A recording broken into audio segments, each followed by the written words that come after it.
Est-ce que tu serais capable de te taire pendant 10 jours sans aucune distraction, aucun contact avec personne, le tout en méditant pendant 10 heures par jour et en réduisant ta consommation de nourriture?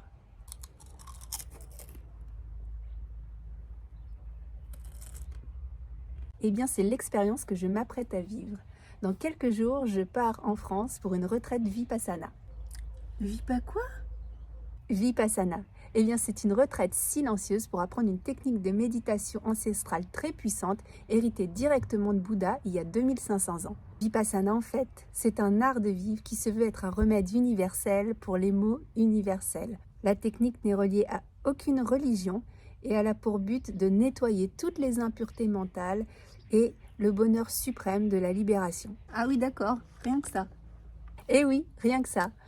En fait, plus simplement, on est censé apprendre par l'expérience l'impermanence des choses, c'est-à-dire que dans la vie, rien n'est permanent, que ce soit la douleur physique, la douleur morale, que ce soit les sentiments, la colère, la peur, la joie, rien ne dure.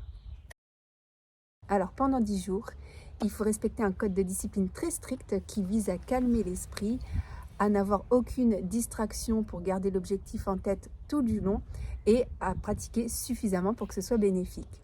Alors, le code de discipline demande de s'abstenir de tuer, de voler, d'avoir des activités sexuelles, de prendre des intoxicants,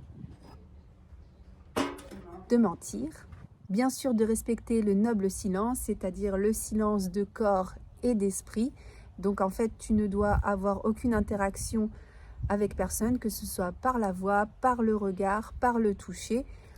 De quelque manière que ce soit, interagir avec les autres est interdit. Bien évidemment, pas de contact avec l'extérieur. Donc, si tes proches ont un souci ou une urgence, bien sûr, ils peuvent appeler le centre pour pouvoir te contacter. Il n'est pas non plus permis d'écrire, de lire, d'écouter de la musique, de pratiquer du yoga ou toute autre activité physique. L'objectif étant vraiment de n'avoir aucune distraction pour garder à l'esprit en tête tout du long l'objectif et le calme de l'esprit. Ah ouais, non. Non, mais clairement, c'est pas pour moi en fait. Non. Alors voilà, ça c'est dans les grandes lignes. Et bien sûr, je pourrais t'en dire davantage après la retraite et te dire comment ça s'est passé pour moi. Mais bon, tu l'auras compris, je pars pour 10 jours, mais pas pour une retraite Club Med. Ah, sans blague. C'est pas comme ça, Club Med. Et non, parce que les journées commencent à 4 heures du matin pour un début de méditation à 4h30, une pause pour le petit déjeuner à 8h, une pause le midi pour déjeuner et une pause pour une collation dans l'après-midi très légère et plus de repas jusqu'au lendemain matin.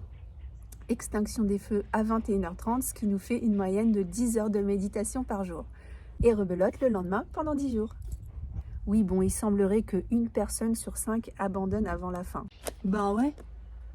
Donc de mon côté, je suis vraiment impatiente d'y aller, bon, de par l'enseignement que je vais y apprendre, mais aussi parce que je suis vraiment curieuse de savoir comment je vais réagir avec tout ce temps face à moi-même. C'est vraiment quelque chose que j'ai envie de faire, mais peut-être que je me rends pas compte en fait de la difficulté de la chose.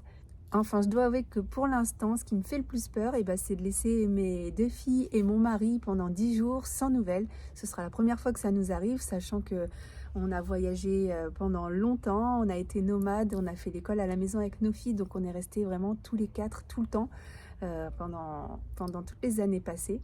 Donc c'est un vrai challenge pour moi.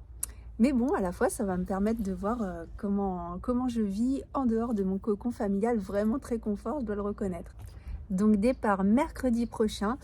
Et du coup, à mon retour, bien sûr, je te ferai un compte rendu de comment ça s'est passé, je te raconterai tout. Et j'ai vraiment hâte. Et donc, si tu as envie de savoir comment ça s'est passé, n'hésite pas à t'abonner pour ne rien louper. À bientôt. Bah fais ça, ouais. Tu nous raconteras.